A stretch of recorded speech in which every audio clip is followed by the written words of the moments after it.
Hey everyone, it's Mikkel. I'm the lead developer behind NFTREASURE. Um, if you don't know who I am, then you should watch the video that I recently posted talking to John, where we go a little bit about me and my background and all that jazz. So, as I promised in that video, I'm going to start having more communication about the technical aspects of NFTREASURE and where we're going from here. So this is the first video in that series, and it's going to become a semi-frequent thing. So this one is going to be a big one because we're going to talk about what is the next phase of NFTREASURE. And before we do that, let's talk about where we're at today. So you have to excuse me. I'm going to keep this classic computer science, just bare bones as minimal as possible. I'm spending all my time on programming. So where we're at today, we actually have four separate applications that are part of NFTreasure. So of course there is the game. You guys all know about the DeFi game. You've been using it. Don't have to say much more about that. In addition to the current store that we have running on WordPress right now, we've been building the next version of that store, the store 2.0. We've really been focused over that on that over the last couple months. And so that is the second major piece that we have as part of NFTreasure. And then, of course, there's the NFC experience, what happens when you scan the NFC tags. And right now, that's very bare bones, but we're going to really flesh that out and do a bunch of cool things with that over time. And then finally, there's an app that none of you have seen, which is around the apps. So this is how the production team, they're associating a particular garment with the NFC tag, or I should say the NFC tag with a particular product. So then that way, when you scan it, it shows you the right thing. But we're going to be expanding this over time, really optimizing all sorts of aspects of production and really making it so, we can scale and go big. So I'm just going to go very briefly over, what are the core accomplishments or the core aspects of each of these apps. So then everyone can be on the same page of how at least I see it of where we are today. So in terms of the game, we launched the game in late February. I think it was the 29th actually. I think it was Leap Day. And since that time, when we launched, it was decent. It worked, but there were quite a few reports of wallet connection issues. And so, in that time, I've upgraded to Wallet Connect as opposed to this kludged together thing that I inherited. That was kind of a manual custom thing. And almost all of the complaints have gone away. Also, the big one a few months ago, I implemented off-chain chest opens, and that reduced cost 80%. So I just looked it up in Gelato, which is the system that we use for doing our opens. And in May, we were spending about 14 or about $15,000, where in August, the last full month, it was $3,500. So that's about an 80% reduction, and that's even like in August we had way more chests, way more keys that had been minted than in May. So that has hopefully saved you guys a ton of money and made the playing the game much better. And then recently, last month, I implemented the diamond redeem and locking. So if you're watching this, you're probably aware that there was a community vote to give a bonus for locking up the diamond allocations for the full 6 months. as of yesterday, out of the 20 million total diamond allocations attached to keys that had been minted, there's been 10.8 million of those. I'm calling them registered, meaning that the keys have had a diamond claim.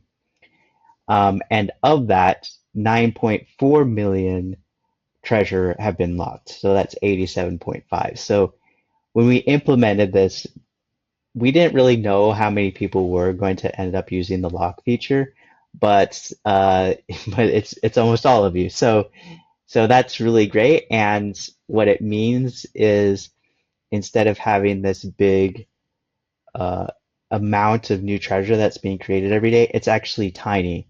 I've calculated it's only about like a 1.5% increase. That locking has made it so there's, much less sell pressure than there would have been otherwise. And then overall with the game, we're at this point where there's very occasional issues reported, sometimes random one-offs here or there, particularly with the whales that have a lot of keys. But I'm able to jump on those pretty quick. So I feel really good about where we are. I feel it's really stable. I feel that we're at a point where it's good to play and we're ready to really roll with it. Which comes to the next part, which is around the store 2.0. So we're about to launch the beta on this. There's just a few other tasks that we're wrapping up now, and John and I will be communicating about when we're launching the beta soon. But what is packed in here? What is in that beta? Well, first of all, there's a completely new product creator that I've built from I would say scratch. I'm utilized a library to help, but it has a completely different flow of anything else that exists. And I think it's by far the easiest and fastest product creator out there that is available. I've worked on these before actually, and I like it way better than what I've developed in the past. And John agrees. So he gives a thumbs up. His girlfriend, who he said he hates technology, she was able to create a product without any guidance. It's super straightforward. As part of that, you can now use your NFTs on blockchain or on Avalanche, Polygon, Ethereum, and Phantom. Soon we'll put in Solana, and you can search by collection name. So you can scan through all your NFTs. You can find exactly what you're looking for. You're not going to be, inhibited like you currently are. It's the store as a whole is really fast. I have a background in building, massively scaled applications, and so I've put in all of the speed aspects into that, and so it is the fastest store that really you'll ever experience, and as fast as humanly possible, close to that, within a few milliseconds. So it is super fast. It also, throughout the store, we're putting in what I'm calling reverse sign-up flows. So this is, when you go to do something like create a product, normally it asks you to sign up for an account first before you're able to actually use the tool. This creates a massive amount of drop-off. So in the past, when I've implemented reverse sign-up flows, which is you're able to do whatever action you want to do, and then if you need to log in, it asks you to log in at that point. That's created a huge increase in conversions. So in the past, it's been over a 35% increase.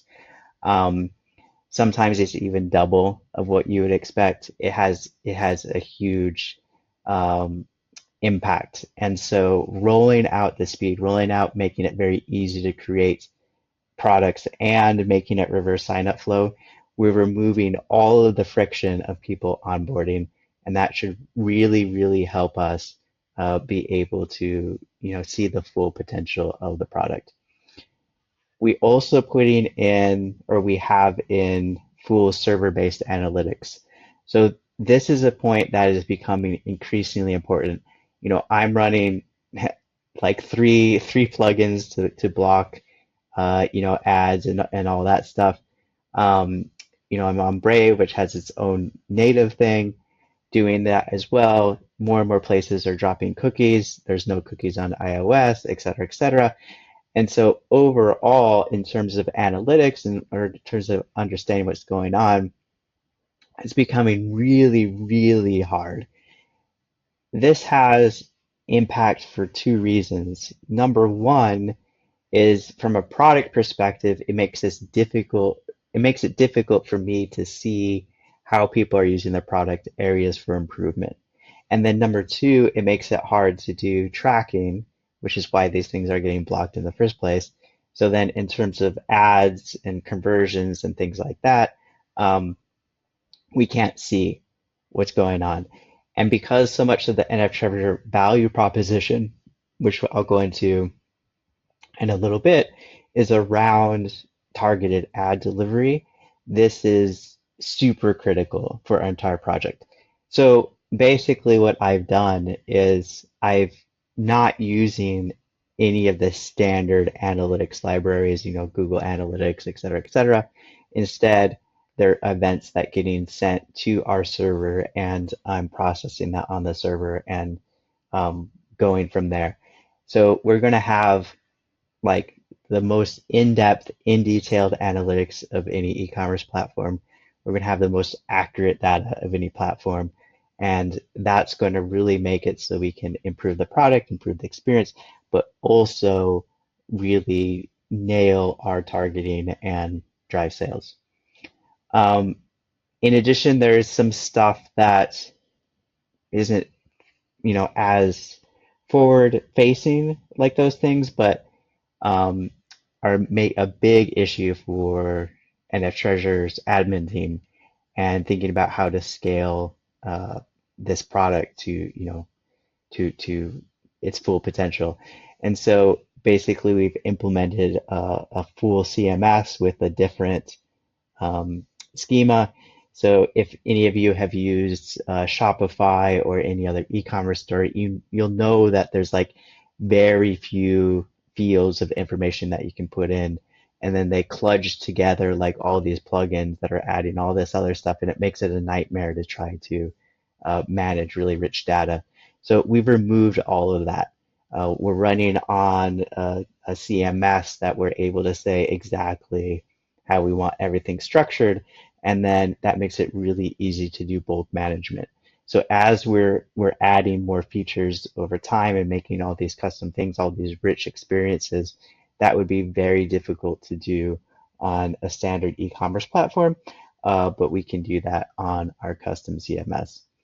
And then a big one is right now when you submit a design, there's a lot of manual work going to make that a product. Where in the new store, you literally go into the product creator, click create product, and it's instant, and it will send you directly to um, the new product page, and then you can add to your cart right there. So this is going to save a ton of time on the back end. So overall, really excited about this store on our needs and overall just a great e-commerce platform for selling anything that gives us a lot of ability to have flexibility. And then there's the NFC experience and the Ops app. I'm not going to say a whole lot about this. Both of them are in very basic stages right now, but we're looking at how to flesh them out. But I I know that a lot of you have been using your claim, or at least have claimed one thing. We have the legacy verify tags that we're still trying to figure out what to do with that. But we have had a working claim going on for quite a few months now, and that has enabled John to go out and demo and sell, and now we're going to be taking that to the next level. So from that's an overview of where we are. Okay, so what is next? Well, two parts. One is going big, leveraging current features. So this is where John is going to shine. He's going to turn on the charm even more than he already has. He's going to target all of these projects on different chains, all these decision makers, all these different avenues, and really push out to sell the value that we have, that we're just about to show all of you. And this initially will focus a lot on wholesale because there's a lot of low-hanging fruit there, and then over time, as we get more and more creators onto the platform, it will get more and more into targeted advertising. This in itself, I'm going to let John say anything he wants to say about specifics, but I will say that this, just taking these core features, um, John feels very confident in being able to get us financially stable. And so really that's going to be the focus over the rest of the year here. But what I want to talk about in the rest of the video is the killer feature.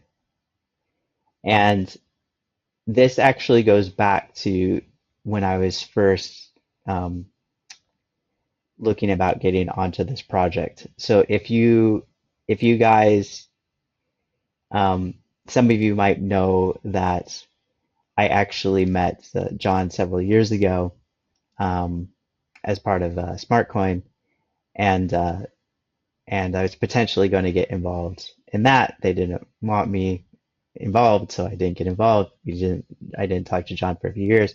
I accidentally got pulled in to this project, and it was like, oh yeah, it's him. And so one of the first things that John was interested in was getting my take on this project.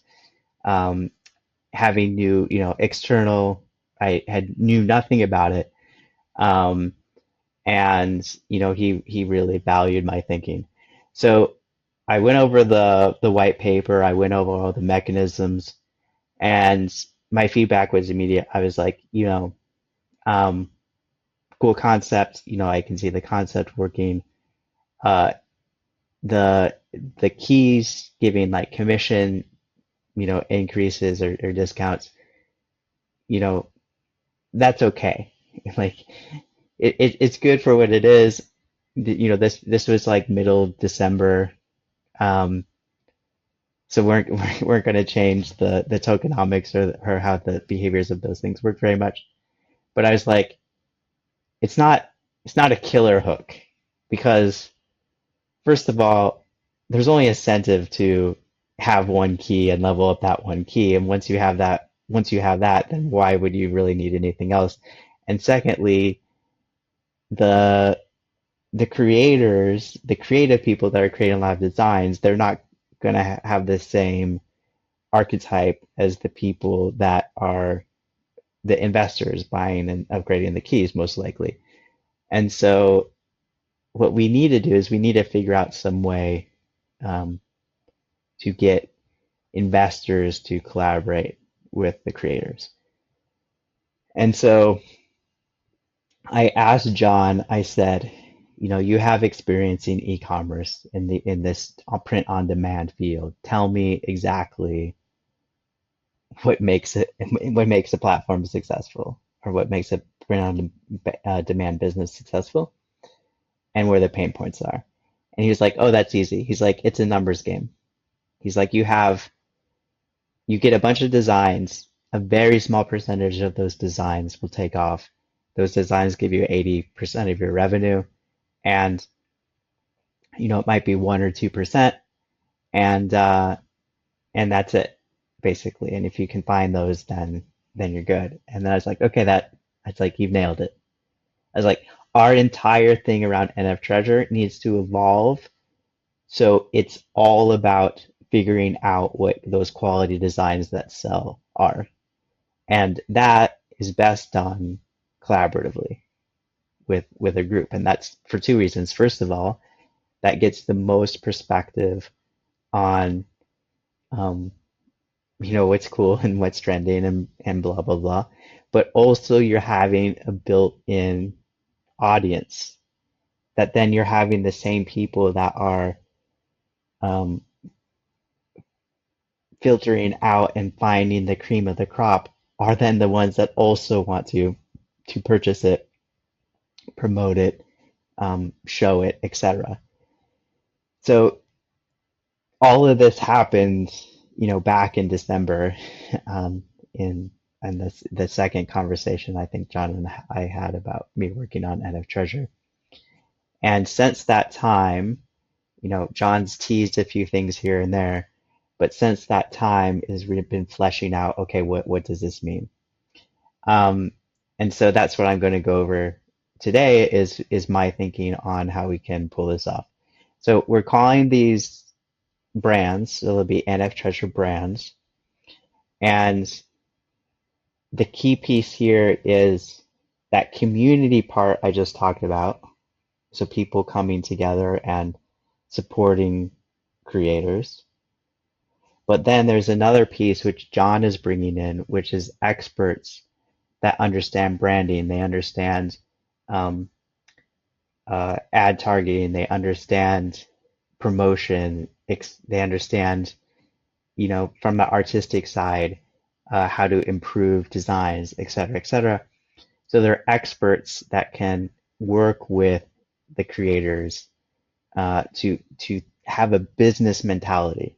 So not just think like, oh, I'm just throwing up a few designs, but actually I want to turn this into a good, solid side hustle that could potentially even become more than that.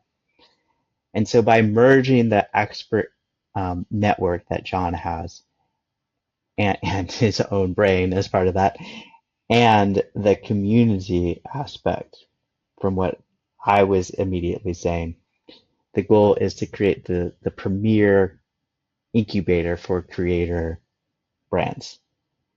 And if you saw my last video, you saw us riffing on the creator economy, how fast it's growing, how many hundreds of billions of dollars of opportunity they are, and saying, oh, there's also some pain points. So I'm calling this, if this is a very subtle thing, but notice I'm calling it a creator incubator for building their brand. I'm not saying it's just on merch. It could eventually we could incorporate other things, and we're talking about some of those things. But for right now, the place to start is with the merch, and so we're focused on how do we actually turn that into a brand. So the community, like I said, they come with the resources for creators to build their merch brand. They come with a perspective and they come with the energy of supporting it. And then the expert network works with those creators to actually nail down all the details.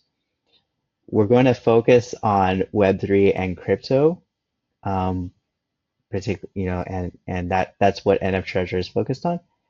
And then if once we nail that down, we'll look at expanding to the greater creator economy and looking at taking the model there. This will be a very key point for in just a little bit. And then here's the key, here's another aspect. Is we're going to give much, much more utility to your keys and to treasure. And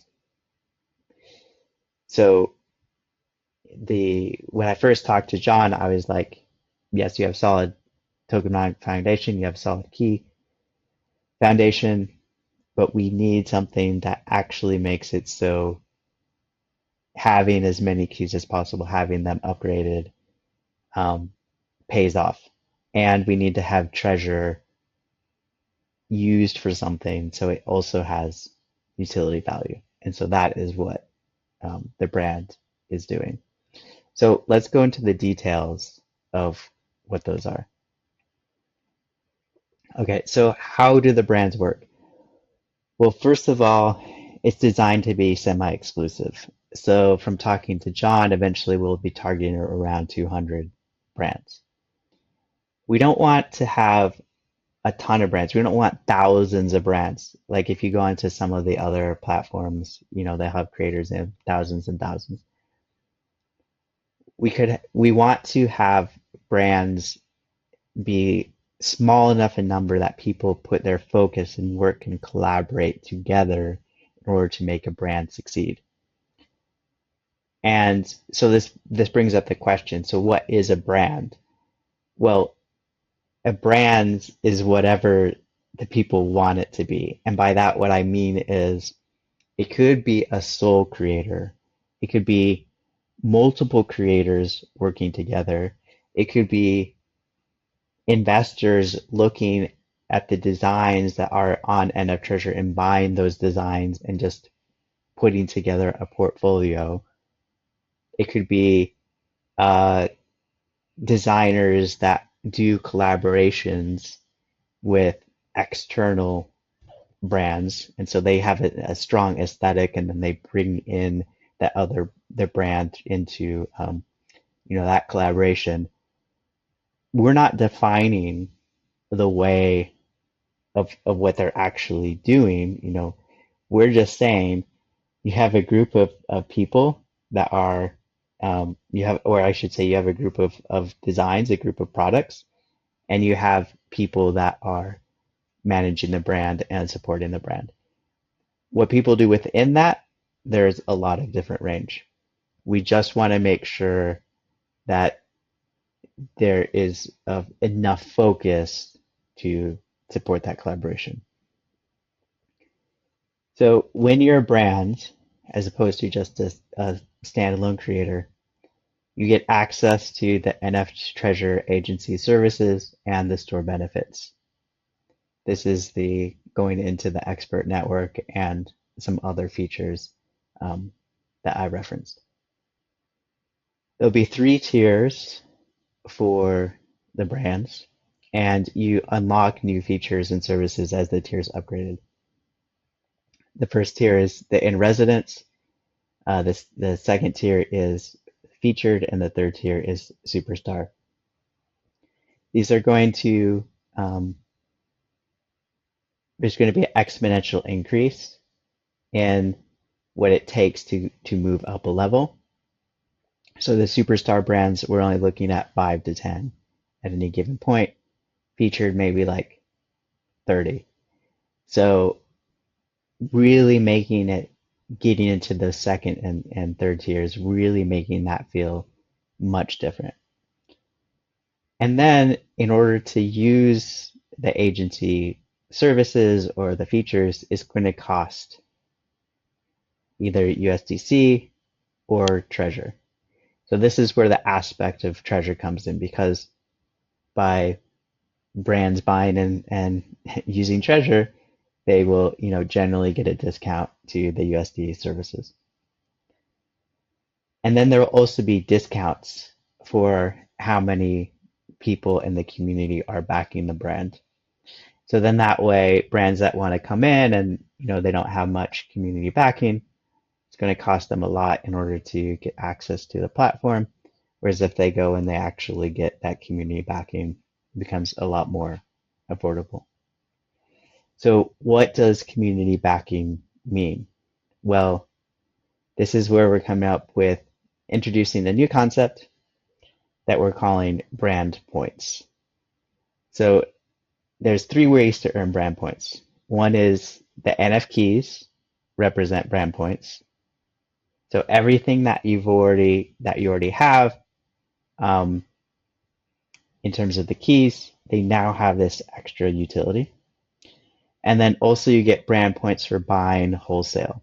So John is doing a great job of going and selling some wholesale deals, and they will get brand points. So then that way they're initiated onto the platform. And then the third way is through promotions. So this could be something as simple as sharing NFTREASURE, or we have all these ideas about sort of real world promotions. And so by participating in that, you as a community member, you can earn brand points. And then also the people that are managing the brand can earn brand points. Backers will earn a share of the revenue. So this is again a new income, or I should say a broader income stream, rather than just the commissions tied to the individual NFT that you have that you put up on the store. So the brand is going to be able to set their revenue share, but we're targeting 10 to 15% of the sales. And that means that if they have the full commission aspect, which we need to figure out little details about how we do this and if we're counting the brand, the key levels and all that sort of stuff. But we're going to keep 40% as the top tier. So that means the brand would receive 25 to 30% commission. And that is very good. So we're checking out the other sites, print on demand, et cetera. They only do 10 to 15%. On average, the ones where you can set your own price, those tend to be about 20% margins. So if we can sell at these higher price points, make that very successful, brands getting 25, 30% commission, that is a huge increase over the competition. And the community that is backing them, they're getting 10 to 15%. So you get brand points. You then pledge those brand points to back a brand. You get participate in the revenue share. But wait, you need to commit. So one thing that I wanted to make sure was it wasn't just people spreading their brand points everywhere, and then as one brand started taking off, everyone would then pile in, like you see with, farming. So for for at least the foundational levels, what brands need in order to unlock their tiers, in order to get some base other things, you're going to lock your brand points for at least a certain amount of time. This is going to be a little bit, if any of you know like about how Polkadot works, where they have like 2 year periods of locking in order to support a protocol, it'll be kind of like that.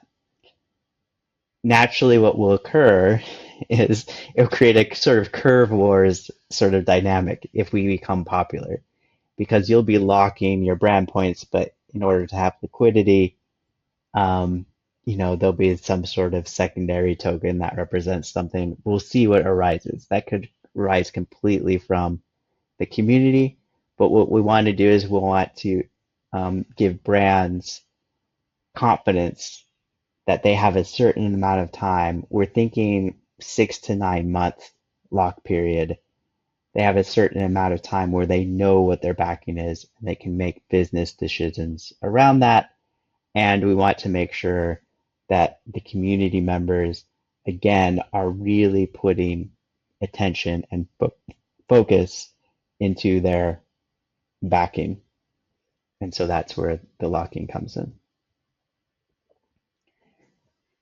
And so I will explain the math behind brand points in a second, but before I do so, let me say what my goals are, because I always believe in being very transparent around what the actual goals are. So my goal is to actually end the DeFi game.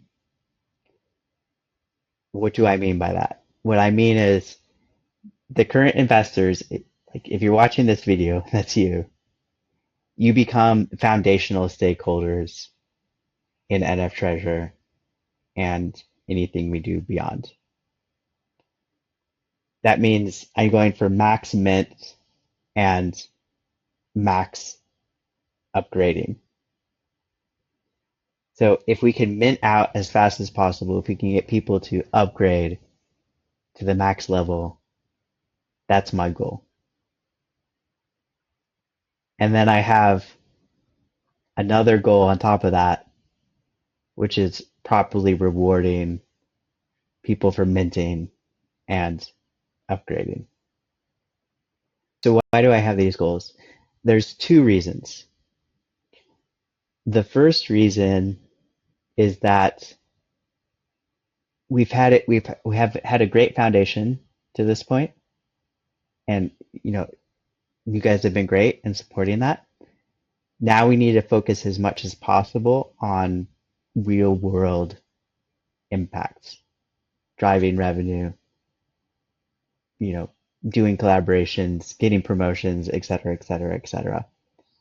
And so, from my perspective, anything around the game, which is a very complex thing to initiate people into, that is taking focus and time and energy away from the these real world activities. And then the second piece is that it'll be much easier for us to make decisions about where the protocol is going, working with all of you most of you have been involved with the project for several years now at this point. And so there's a dynamic that's been formed, and being able to make some crucial decisions on where we go. I would much rather have um, a smaller, tight knit group that has that culture rather than expanding and getting a lot of new blood. So those are the two basic reasons, and then there's some other reasons I'll talk about um, in a few slides. So with that in mind, I've come up with this formula for how to do brand points. The I should say that the brand points are, like I said, they'll be locked. And so this isn't something that you like spend once. It is that it's that you'll be generating these brand points in your wallet. Then you can put them behind different brands for the locking, and then when they unlock, you can decide what to do from there. Okay, so like I said, the goal is max mint, max upgrade. The, and I want to reward people properly for upgrading. So this formula, what this does is it pays attention to the number of keys that you have and the level of the keys that you have. It is how I can read this, translate this formula into English for people that don't know mathematical notation. It's saying take the key level, multiply it, raise it to the power of some amount, A, and that gives you the number of points that that key is generating. Add up the points of all your keys, and that's that first term. Then you multiply that by the total number of keys that you have raised to some power, and that gives you the total number of points that your wallet is generating, and then you divide by some constant that I'm just using to take off a bunch of numbers. So what this does is it rewards you for two things. It rewards you for your key level, and it rewards you for the total number of keys that you have. Again, rewarding max upgrade, max mint. The key here is there is uh,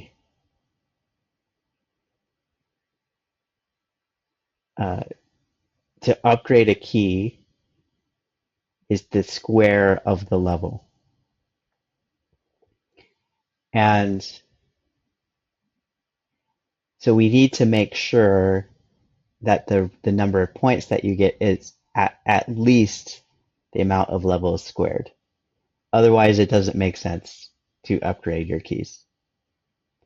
And then we also need to balance that with how many total keys that you have, because if the number of the multiplier for how many keys you have is too large, it's going to detract from the power and strength of each key. And if it's too small, then you're not incentivized to actually have a bunch of keys.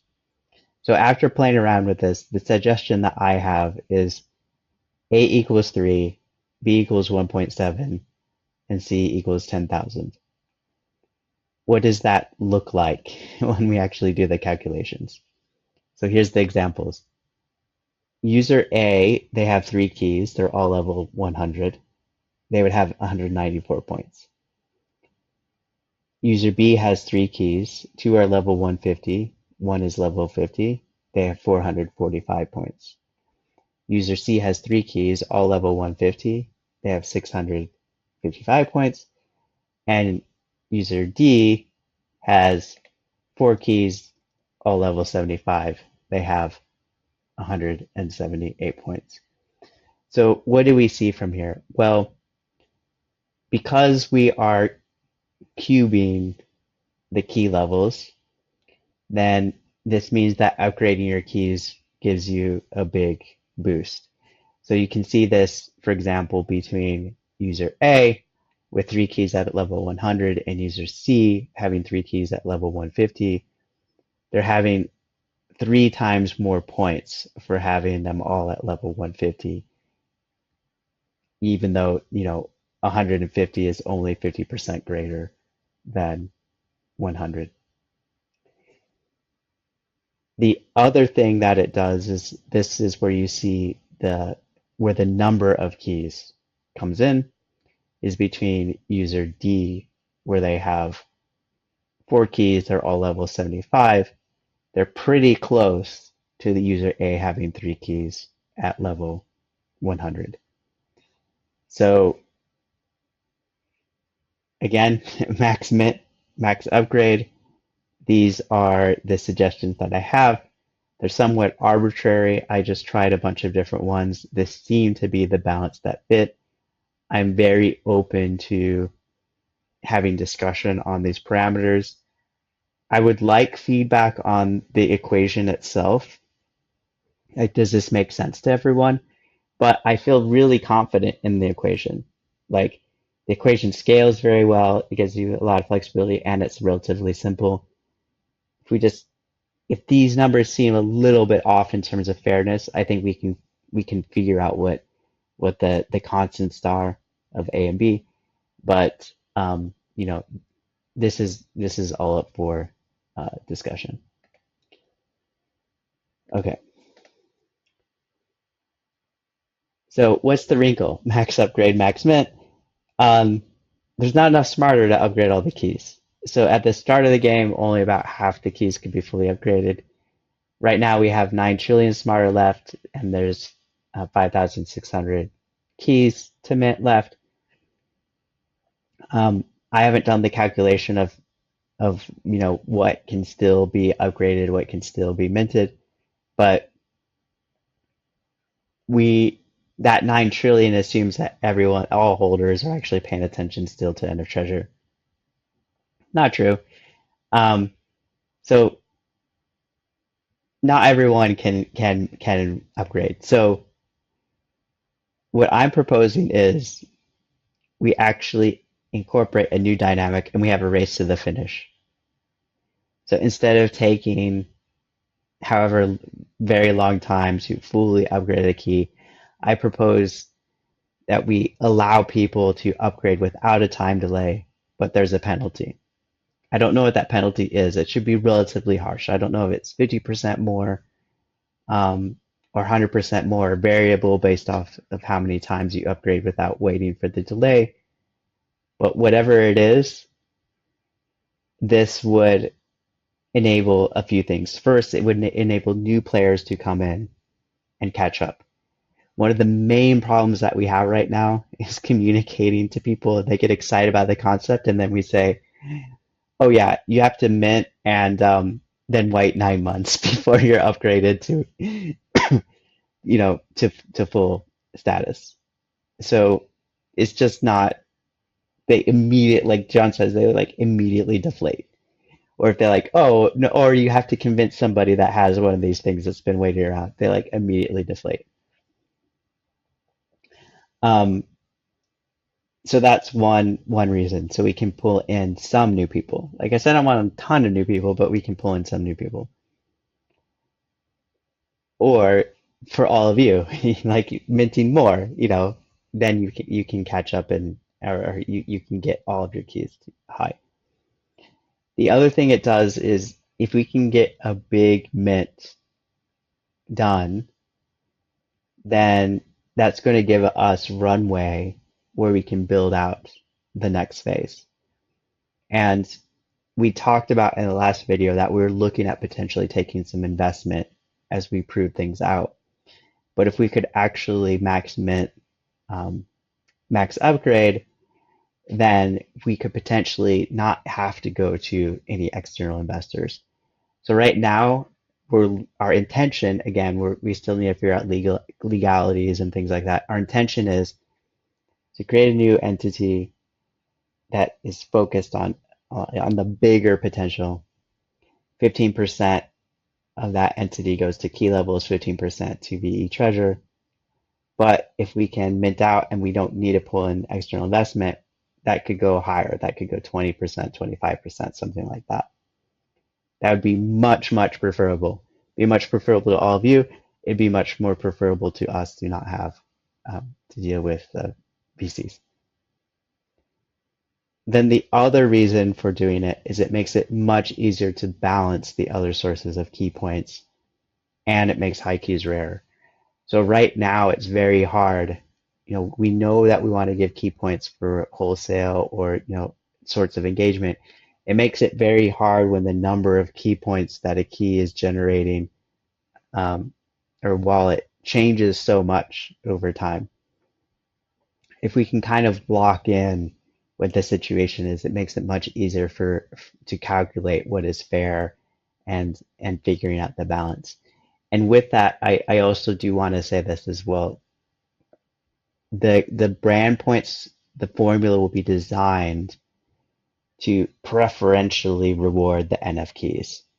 So what I'm going to do is I'm going to work backward from like what services we're offering, how much would this cost that people are paying, figure out the value of a brand point, and then the brand points from NF keys are getting probably about 25, 30% additional value compared to the wholesale or doing something else or just putting up money.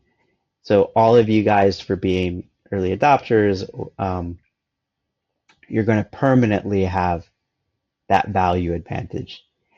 And so by racing to the finish and basically locking in the distribution of the key levels, um, it's you're going to have high keys will then be much rarer, especially with the penalty of that it takes to upgrade, and then that makes them much more collectible and gives a lot more value.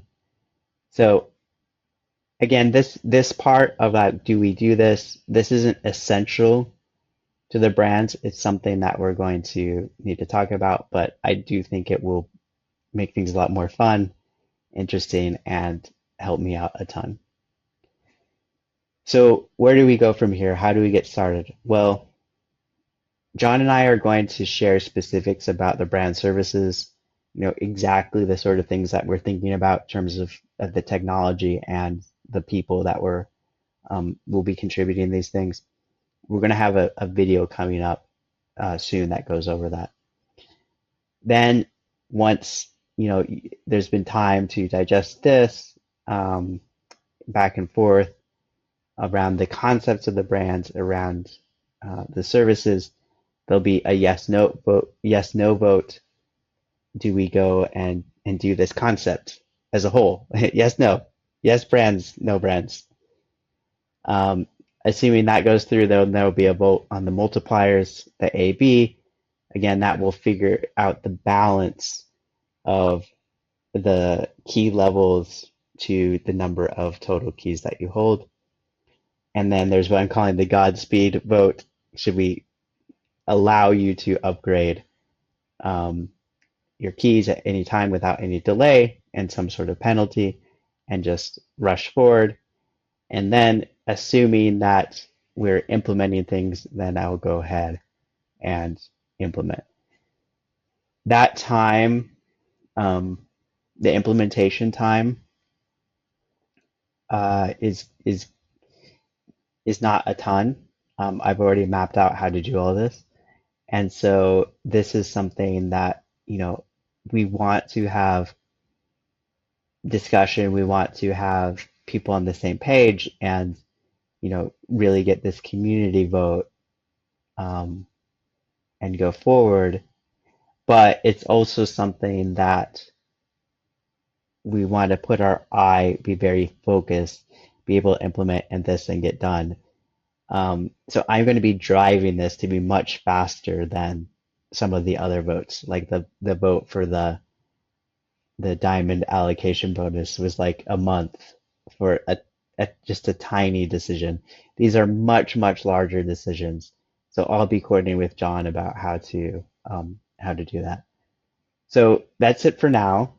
Um, and yeah, what do you guys think? Um, I will be maybe in the Discord for you to talk to. I don't know. I like the calm. I like the peace to be able to focus and get things done. But somehow, at some point soon, I'll get engaged with you guys to talk to. I'm really looking forward to the feedback. And yeah, and let's do this. Let's soon, like I said, beta. You guys will use the beta, then we'll launch. John will bring in a bunch of stuff, and then I personally am very, very excited about this brand thing. I think it's going to be what enables us to stand out from every single other e-commerce platform. Um, and so, yes, looking for feedback, but ultimately speaking, um, to me, it's a massive winner. And yeah, that's it. Thanks for your support, as always.